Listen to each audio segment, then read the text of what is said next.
아멘. 찬양대로 주님 안에서 참다운 평강이 넘치기를 간절히 바랍니다. 아멘.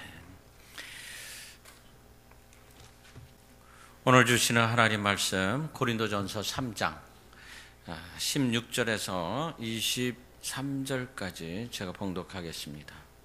고린도전서 3장 16절부터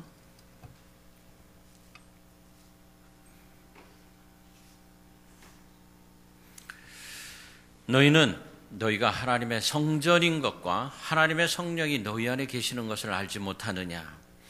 누구든지 하나님의 성전을 더럽히면 하나님이 그 사람을 멸하시리라. 하나님의 성전은 거룩하니 너희도 그러하니라. 아무도 자신을 속이지 말라. 너희 중에 누구든지 이 세상에서 지혜 있는 줄로 생각하거든 어리석은 자가 되라. 그리하여야 지혜로운 자가 되리라. 이 세상 지혜는 하나님께 어리석은 것이니 기록된 바 하나님은 지혜 있는 자들로 하여금 자기 꾀에 빠지게 하시느니라 하였고 또 주께서 지혜 있는 자들의 생각을 헛것으로 하신다 하셨느니라. 그런즉 누구든지 사람을 자랑하지 말라. 만물이 다 너희 것임이라. 바울이나 아볼로나 게바나 세계나 생명이나 사망이나 지금 것이나 장래 것이나 다 너희의 것이요 너희는 그리스도의 것이요 그리스도는 하나님의 것이니라. 아멘. 아멘. 제목을 제가 지혜로운 어리석은 자 이래 봤어요. 오늘 말씀에 나오는 그런 그 구절인데 이 얘기가 지혜롭다는 걸까 어리석다는 걸까? 지혜로운 어리석은 자, 지혜롭다는 거예요, 어리석다는 거예요?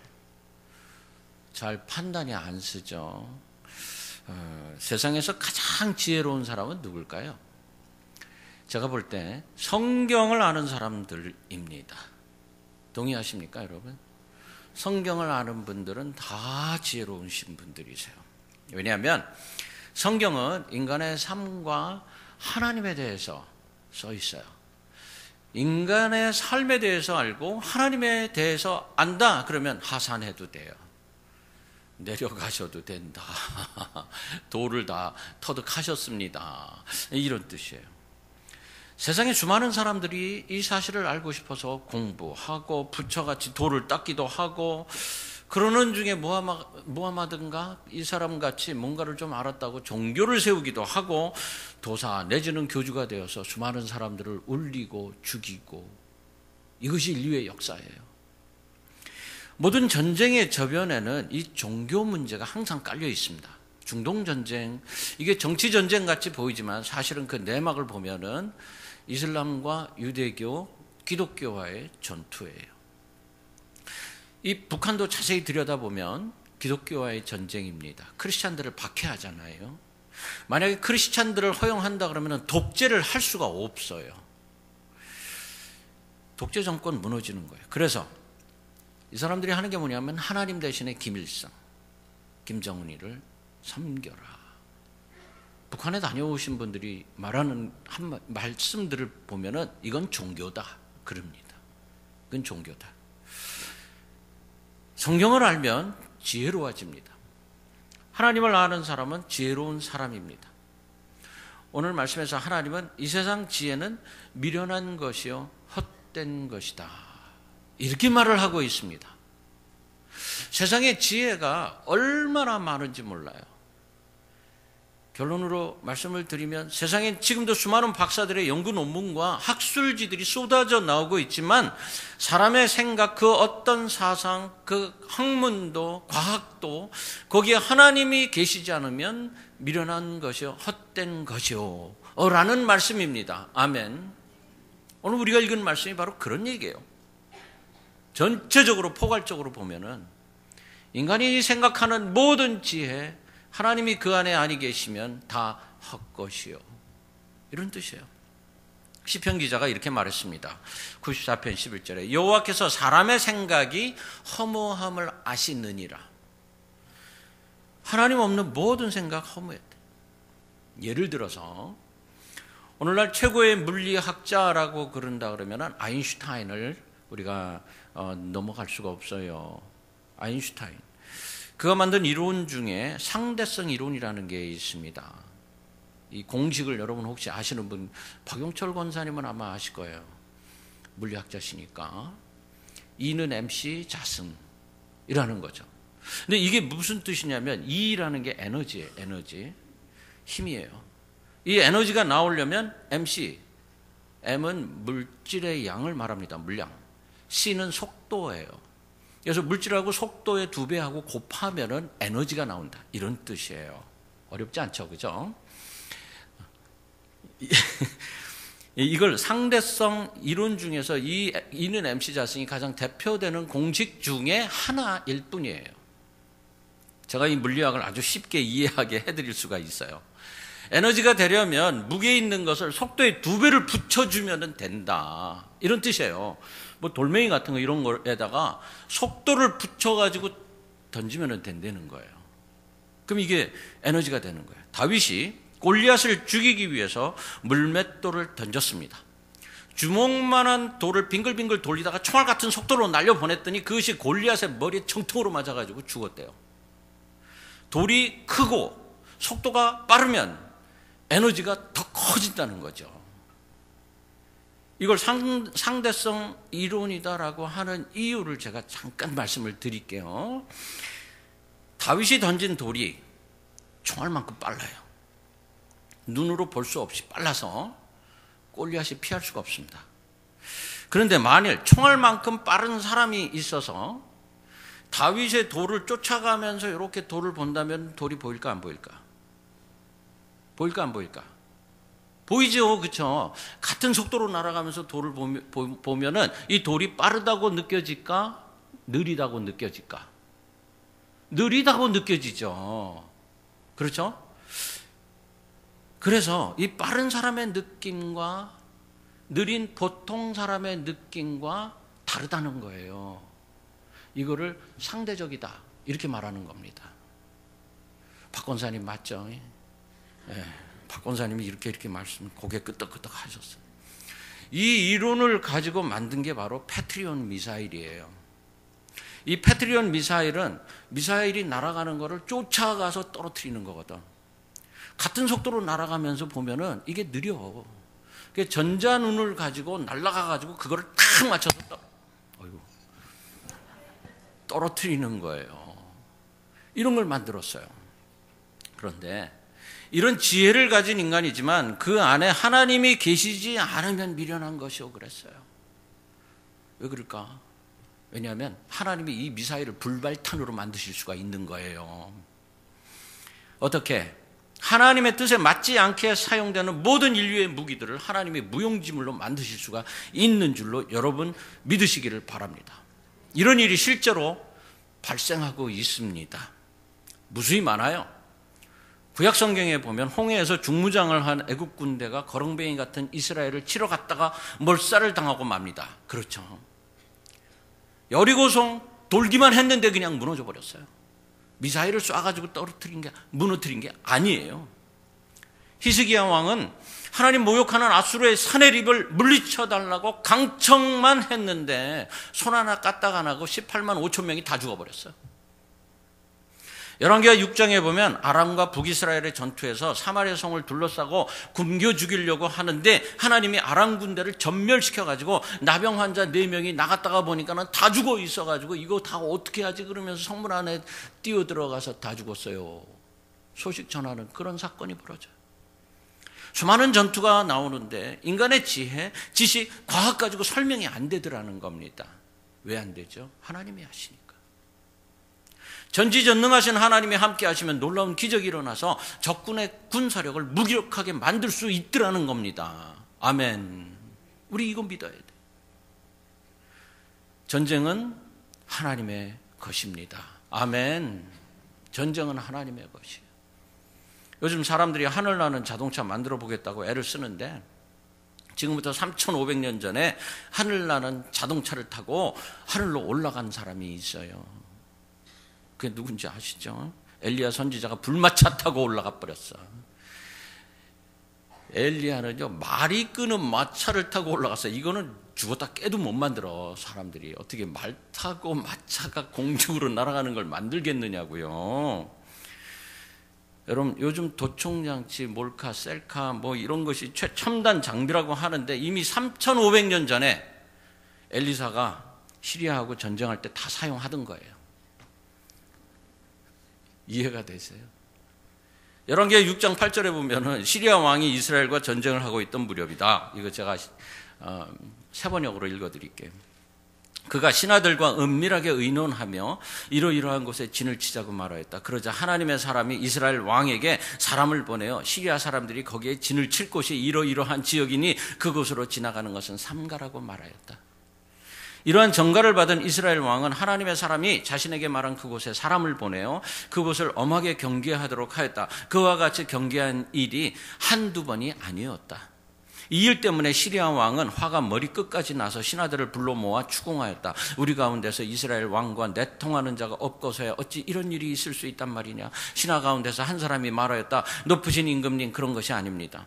이스라엘에는 엘리사라는 예언자가 있어서 임금님께서 침실에서 은밀히 하시는 말씀까지도 다 알아서 일일이 이스라엘 왕에게 알려줍니다. 또 총장치가 있었다는 거지.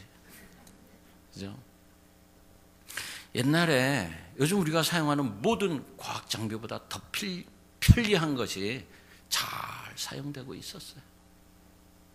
오늘 말씀을 한 번 더 봅니다. 20절에 또 기록하기를 주님께서 지혜로운 자들의 생각을 헛된 것으로 아신다 하였습니다. 아멘. 진정한 지혜가 그럼 무엇일까요, 여러분? 성경은 우리에게 여호와를 경외하는 것이 지혜의 근본이요 거룩하신 자를 아는 것이 명철이니라 가르쳐 주세요. 하나님을 알 때 지혜와 명철이 있고 기쁨이 있고 영적인 성장이 있고 하나님을 알 때 은혜와 평강이 있고 하나님을 알 때 강하고 용맹해서 전투에 나가면 이기고 하나님을 알 때 하나님의 성품을 가질 수 있는 사람이 되더라는 겁니다. 우리 하나님을 알아야 돼요. 거룩하신 삼위일체 하나님, 우리가 좋으신 하나님을 만나고 하나님을 알면 지혜를 얻게 되고 인생에서 승리할 수 있다는 것입니다. 아멘. 구세주를 알고 있는 하나님을 알고 있는 다니엘을 한번 보세요. 다니엘서 2장에 바벨론 왕 느부갓네살이 이상한 꿈을 꾸고 그리고 범민하다가 유명한 박사들, 술사들 다 불러다 놓고 너희들 내가 무슨 꿈을 꿨는지 한번 맞춰보라 이릅니다. 온 세상에 이럴 수가 있어요. 제가 어젯밤에 꿈 꿨는데 여러분 제가 무슨 꿈을 꿨는지 아시는 분 손 들어보세요. 있을 수가 없지. 이게 말이 되느냐고. 모두 다 죽게 되었어요. 이때 하나님의 지혜와 감동을 받은 사람 다니엘이 나섭니다. 왕이 꾼 그 희한한 꿈을 해석해서 수백 명을 살려내는 거예요. 어떻게 이것이 가능할까? 여러분들이 지혜를 모아서 한번 대답을 한번 해보세요. 어떻게 하면 이것이 가능할까? 대답이 있어요. 인간의 힘으로 절대 할 수 없는 일을 하나님은 하십니다라는 것을 믿으면 됩니다. 아멘. 하나님 하실 수 있습니다. 하나님은 모든 걸 하실 수 있습니다. 이걸 믿으라는 거예요. 다니엘같이 하나님을 알면 이런 일도 우리가 할 수 있어요. 아는 것이 힘이다. 하나님을 알아야 돼요. 다니엘이 하나님을 알았기 때문에 다른 사람의 생명을 살릴 수가 있었어요. 다니엘이 하나님을 알지 못했으면 다니엘도 죽는 것이었어요. 죽을 수밖에 없던 저와 여러분들이에요. 하나님 알기 전에 죽을 수밖에 없었던 죄인이었어요. 하나님을 알고 나니까 산 자가 되더라는 것입니다. 어떻게 하나님 알 수 있겠어요? 기본에 충실해야 돼요. 기본. 원리를 알아야 됩니다. 여러분 하나님은 어떻게 알겠어요? 제가 학창시절 때 제 별명이 맥가이버였어요. 맥가이버가 누군지 아세요? 6070은 알아야 돼. 6070은 이거 맥가이버 알아야 돼. 기계를 보면 원리를 알고 싶어 했어요, 제가. 그래서 뭐든지 다 뜯어봐요. 라디오는 뭐 기본이고, 텔레비전도 뜯어보고, 토스터기도 뜯어보고, 비디오기도 뜯어보고, 다 뜯어봤어요, 저는. 자동차도 뜯어봤어요. 사진기, 이런 거 다 뜯어봤어요. 우리 아버지한테 혼났어요. 그런 거 다 뜯어보고. 그런데 그런 거 뜯어보고 나니까 원리를 알겠더라고요. 그 다음부터 저는 뭐든지 다 고치는 사람이 됐어요. 다른 사람이 멀쩡하게 내버리는 거, 이거 뭐가 고장난 거 내가 알아. 그리고 내가 갖다가 쓰는 거예요. 원리를 알면 고쳐놓을 수가 있습니다. 우리가 누굽니까? 주님의 자녀들이에요. 그러면 가장 먼저 하나님을 알아야 돼요. 믿음의 기본 원리를 알아야 됩니다. 그래서 호세아가 뭐라 그럽니까? 그러므로 우리가 여호와를 알자. 힘써 여호와를 알자. 그랬어요. 저와 여러분 오늘 확실히 하나님 알고 돌아가시기를 간절히 바랍니다. 오늘 말씀 16절에 보면 너희는 너희가 하나님의 성전인 것과 하나님의 성령이 너희 안에 계시는 것을 알지 못하느냐? 첫 번째로 우리가 알아야 될 사실이 있는데 그게 뭐냐면 내가 하나님의 성전이랍니다. 와우. 내가 하나님의 성전이래. 성전 하나님이 계신 집을 말합니다. 대표적인 성전이 예루살렘이에요. 내가 예루살렘이래. 하늘에 가면 하나님이 성전에 계실까? 그러면 이사야 6장 1절에 보면 이사야가 하나님을 봤다 그럽니다. 이사야가 본 하나님 성전에 옷자락이 가득하더래요. 옷자락만 성전 안에 가득하더래요. 이 말씀이 무슨 뜻이냐 하면은 하나님, 당신 그분 자체가 성전이구나. 그분 자체가 성전이에요. 그래서 우리가 성전을 짓고 그 안에 들어가는 것은 내가 하나님 안으로 들어가는 것입니다. 아멘. 오늘 말씀이 바로 이런 말씀이에요. 너희가 성전이고 하나님의 성령이 너희 안에 계시는 것을 알지 못하느냐. 하나님이 어디에 계십니까? 하나님을 알아야 되겠습니까? 우리가 하나님 어디에 계신지 알아야 되는데 그 크고 아름다운 성전에만 하나님 계십니까? 아니에요. 저 시골에 가면 초가집 지붕으로 되어 있는 그 초라한 교회에도 하나님 계세요. 하나님이 우리 안에 계세요. 두 번째로 하나님 모습이 어떻게 생기셨을까? 이사야 6장 2절에 보면 그분 위로는 스랍들이 서 있는데 스랍들은 저마다 날개를 6 가지고 있었다. 둘로는 얼굴 가리고 둘로는 발을 가리고 나머지 둘로는 날고 있었다. 그리고 그들은 큰 소리로 노래를 부르며 화답하였다. 거룩하시도다 거룩하시도다 거룩하시도다 만군의 주님 온 땅에 그의 영광이 가득하도다. 이사야가 본 것은 거룩이었어요. 하나님의 형상은 거룩이구나. 하나님은 거룩 그 자체예요. 우리가 교회 안에 들어오면 우린 그 거룩을 느낍니다. 하나님의 임재를 느끼는 거예요. 초가지붕 교회에 가도 거룩합니다. 그 자리에 들어가서 거룩을 느끼는 거예요. 하나님 우리 교회에 계시면 이곳이 거룩한 곳이 됩니다. 저와 여러분들이 지금 그 거룩한 주님 안에 들어와 계십니다. 내 안에 거룩이 있습니다. 하나님이 거룩하시고 내가 거룩하고 내가 서 있는 곳이 거룩하고 그래서 예수님을 믿음으로 구원받은 모든 하나님의 백성들은 거룩합니다. 할렐루야. 다 거룩해요. 다. 그런 성도들이 성전을 사랑합니다. 왜냐하면 성전 하나님의 집이고 또 나 자신이기 때문에. 하나님 크고도 크신 분이세요.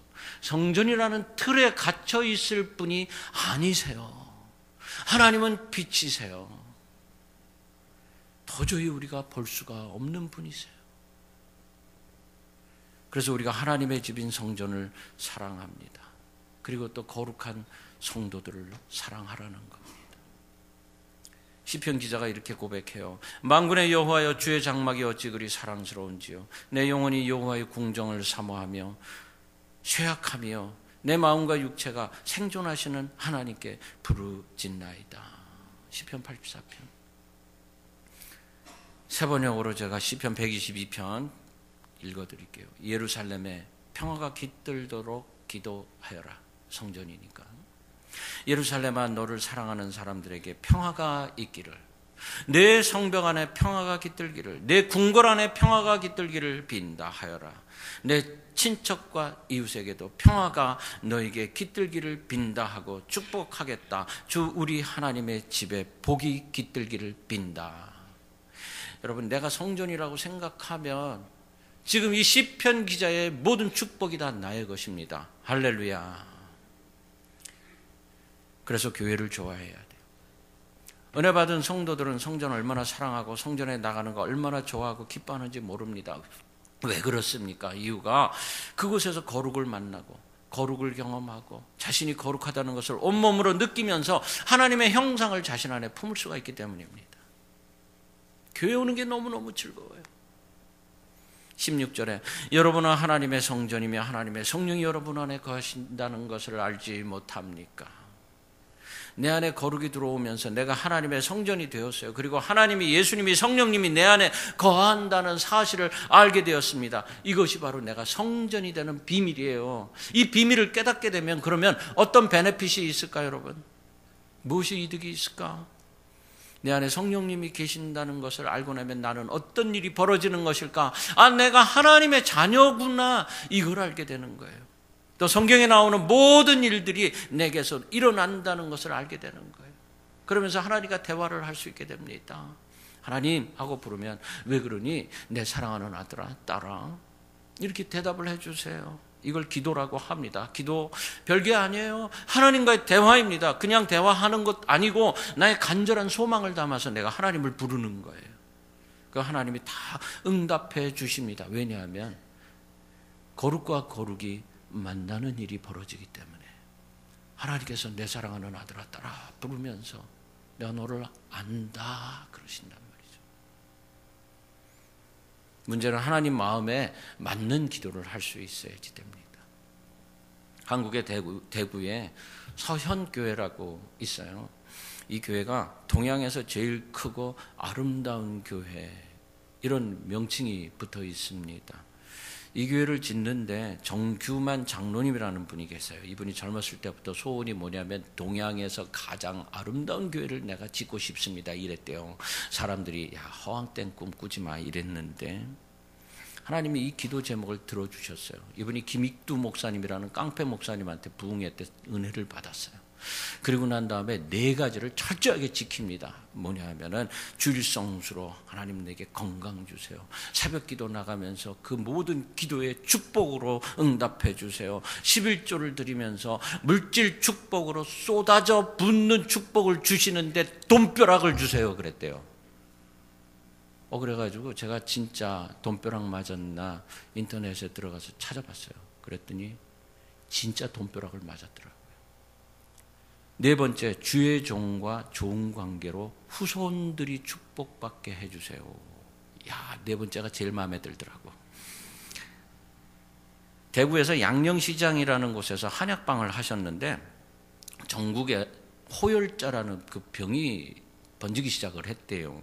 이분이 짓는 약만 먹으면 병이 낫더랍니다. 사람들이 줄을 서서 약을 사갔겠지요. 어느 날 목사님을 부르시더니 마루 밑을 이렇게 보여주는데 보니까 돈자루가 그냥 막 쌓여 있더래요. 이거 다 가지고 가셔서 교회에 지어주세요. 그냥 교회 지으시면 안 됩니다. 동양에서 가장 크고 아름다운 교회를 지어주세요. 그랬대요. 그래서 그런 교회를 짓기 시작을 한 거예요. 그때 당시에는 은행도 뭐 별로 없었고 돈 벌으면 그냥 다락방에다가 뭐 마룻바닥에다 막 이렇게 숨겨놓고 지내던 그런 시절에 서현교회 지을 동안에도 하루 종일 손님이 끊어지지를 않더랍니다. 셀 수 없이 돈이 많이 벌렸어요. 돈 괴짝에다 집어넣으면은 그 다음에는 장로님들이 가서 돈 괴짝 가지고 가서 교회 짓고 또 돈 괴짝 가지고 가서 모아놓으면은 가져가서 교회 짓고 그랬답니다. 다 졌어요. 그 다음에 뭐 해야죠? 졌으니까 봉헌 예배를 드려야 되잖아요. 근데 이 장로님이 뭐라 그러시냐면 봉헌 예배 나 죽고 난 다음에 드려주세요 그러더래요. 왜 그러냐고. 우리 빨리 봉헌 예배. 아닙니다. 이분이 땅도 헌납하고 교회 짓는 것도 다 자기 돈으로 짓고 그리고 나니까 이 사람이 아주 큰 사람이 되어버린 거야. 근데 나는 하나님한테 칭찬 들을래요. 요거를 지킬 수 있도록 도와주세요. 이래가지고 봉헌 예배를 못 드렸네. 언제 드렸게요? 12년 후에 돌아가셨어. 그 다음에 봉헌 예배를 드렸대요. 제가 이 얘기를 기독공보라는 신문에서 봤습니다. 이 사람들이 이 정규만 장로님을 다윗과 같이 생각을 합니다. 동양에서 가장 큰 교회, 아름다운 교회를 건축하고도 이름을 내지 않은 사람. 솔로몬이 지은 거예요, 그 예루살렘. 그렇지만 다윗이 지은 겁니다. 그렇죠? 다윗이 다 준비해 놓고 아들 솔로몬아 네가 지어라. 그리고 난 다음에 솔로몬이가 영광 받았죠. 그렇지만 진짜 지은 사람은 다윗이란 말이죠. 오늘 말씀 18절을 보세요. 이걸 지혜롭다라고 하는 것이에요. 세상적으로는 어리석어 보입니다. 이름 내고 신문 방송에 나오고 막 유명해지고 이래야 되는 거 아니에요? 무명으로 헌신하면서 자손 대대로 하나님의 축복을 받는 지혜로운 길을 선택한 어리석은 자였다는 거예요. 지혜롭기 위해 어리석은 자가 되시기 바랍니다. 19절에 부연으로 설명을 하는데 뭐라 그랬냐면 이 세상의 지혜는 하나님 보시기에 어리석은 것입니다. 세상의 지혜자인 아인슈타인이 천국에 갔어요. 하나님이 그러십니다. 너 사람들에게 상대성 이론 가르쳤다며. 그거 다윗의 돌팔매였어. 나한테 기도하면 너도 할 수 있고 다 할 수 있는 건데 주일학교에서 안 배웠니? 뭐 그런 거 가지고 하나님 보시기에 다 어리석은 거예요. 지혜로운 자가 되기 위해 어리석은 자가 되는 법을 제가 말씀을 드리려고 그럽니다. 무엇이 어리석은 자이면서 또 지혜로운 자가 될 수 있을까? 송나라 8대 문호의 한 사람이라고 소식이라는 사람이 있어요. 이 사람이 이런 말을 했습니다. 대지 야구하고 같이 부전하다. 한자라 저도 잘 몰라요, 무슨 뜻인지. 근데 옆에 이렇게 해석이 있는데 뭐냐면은 현자는 재능을 뽐내지 않아 어리석어 보일 뿐이다, 이런 뜻이래요. 한 번 더 말씀드리면 대지 야구하고 같이 부전하다. 바보처럼 보이고 바보처럼 사는 사람인데 사실은 지혜로운 사람이다, 이런 뜻이에요. 역설적인 표현이지만 현명한 바보가 되라, 이런 말이에요. 제가 보니까 트럼프 대통령이 꼭 이런 사람 같아. 현명한 바보 같아. 욕은 욕대로 먹어가면서 그러면서도 어떻게 잘 하나님을 잘 이렇게 드러내는 것 같아서 보기 좋아요. 정신질환, 노이로제, 스트레스 이런 거 가지고 병원에 찾아오는 사람한테 정말 현명한 의사가 이렇게 말하더랍니다. 당신 바보가 좀 되어보세요. 바보가. 세상에 똑똑한 사람 너무 많아요. 그 가운데서 경쟁하면서 살려고 그러니까 병이 나요. 그래서 바보가 되어보세요. 그냥 하루에도 몇 번씩 희죽희죽 웃으래요. 그냥 웃으래요. 다 알면서 모르는 듯이 하면서 살래요. 세상에서 바보가 되어버려요. 여러분, 교회에서 가끔 마귀가 장난을 해요. 그 중에 하나의 마귀가 있는데 섭섭마귀라는 게 있어요. 섭섭마귀. 이민자들이 어디 교회 밖에는 위로받을 데가 없어가지고 교회에서 존재감을 느끼고 싶어 합니다. 나는 아니야 그러지 마세요. 다 똑같아. 저도 그러더라고요. 저도. 그러다가 자기를 몰라주는 일이 발생을 합니다. 그럼 섭섭해져요. 에이, 목사님 내가 그렇게 아프다 그러는데 전화 한 번 안 해줬어. 목사는 시험에 안 들어요. 괜찮아요. 목사는 괜찮아요. 근데 제가 가서 이제 미안해요 이러면 되는데 이게 장로님이 섭섭하게 했어라거나 권사님이 섭섭하게 했어 이렇게 되면은 둘 다 시험에 들더라고. 둘 다. 뭐 장로고 권사고 다 시험에 들더라고. 이럴 때 둘 중에 한 사람이 희죽희죽 웃어야 되는 거야. 이러면서 그냥 웃어야 돼. 이러면서 웃는 사람이 난 사람입니다. 사실 현명한 바보처럼 살아간다는 게 쉬운 일이 아니에요. 성경에 그런데 진짜 바보 같은 현명한 자가 있습니다. 그게 누구냐면 바로 이삭이에요. 이삭 아버지 큰 부자였어요, 여러분. 이삭 아버지가 누구? 알기는 아시네. 좀 크게 얘기해요. 모르는 것 같아. 이삭의 아버지가 누구? 아브라함이 이병희보다 더 큰 부자였어요. 삼성 이병희보다 더 큰 부자였어요. 예? 이병희 아닌가? 이병철. 이병철. 되게 옛날 사람 같은데. 아무튼 그렇다 그래. 큰 부자였는데 이삭이 이게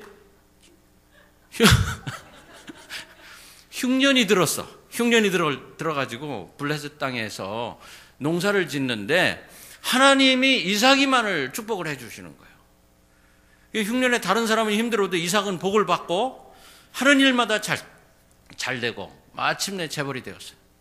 블레셋 사람들이 이삭이가 점점 부자가 되는 걸 보고 떠나라 그럽니다. 이 대목에서 성경은 길게 설명하지 않지만 터전을 버리고 떠납니다. 이 바보가. 여러분, 이삭이 힘이 없어서 떠나는 것일까? 이삭이 군대가 있었어요. 엄청난 부자였으니까. 근데 떠나요. 그리고 가서 우물을 파는데 우물을 파는 곳마다 물이 나와. 그리고 나면 또 빼앗겨. 와서 달라 그래. 이삭이 싸우지를 않습니다. 한 번도 싸운다는 말이 없어요. 다 줘버려요.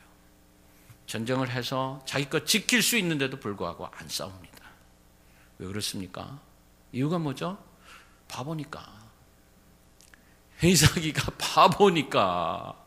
이삭이 바보예요. 지혜로운 바보, 온유한 바보였어요.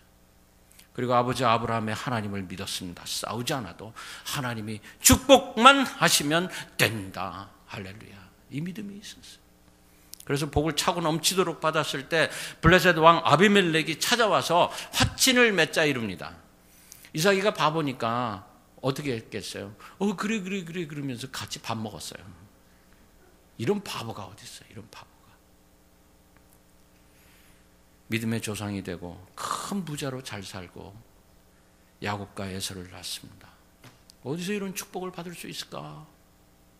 하나님이 함께 하시는 믿음이 있기 때문이에요. 믿음 있는 사람 바보 될 수 있습니다. 다른 사람이 나를 뭐라고 하든지 내가 하나님을 믿는 그 믿음으로 희죽희죽 웃으시기 바랍니다. 이제부터 웃는 분을 보면 내가 바보구나. 그렇게 사신 분이 바로 예수님이세요. 주님은 하늘의 왕이시고 온 천지의 주인이신데 그런 분이 바보같이 이 땅에 내려오셔가지고 나를 대신해서 그 십자가를 지시면서 죽으셨어요. 이것을 하는 당신은 지혜로운 사람입니다. 정말 여러분, 우리가 바보가 되어야 할 이유는 다른 사람의 영혼을 구원하기 위해서예요. 바보가 영혼을 구원합니다. 우리 모두 바보가 돼서 큰 바보인 예수님의 제자로 살아가시기를 주의 이름으로 축원합니다.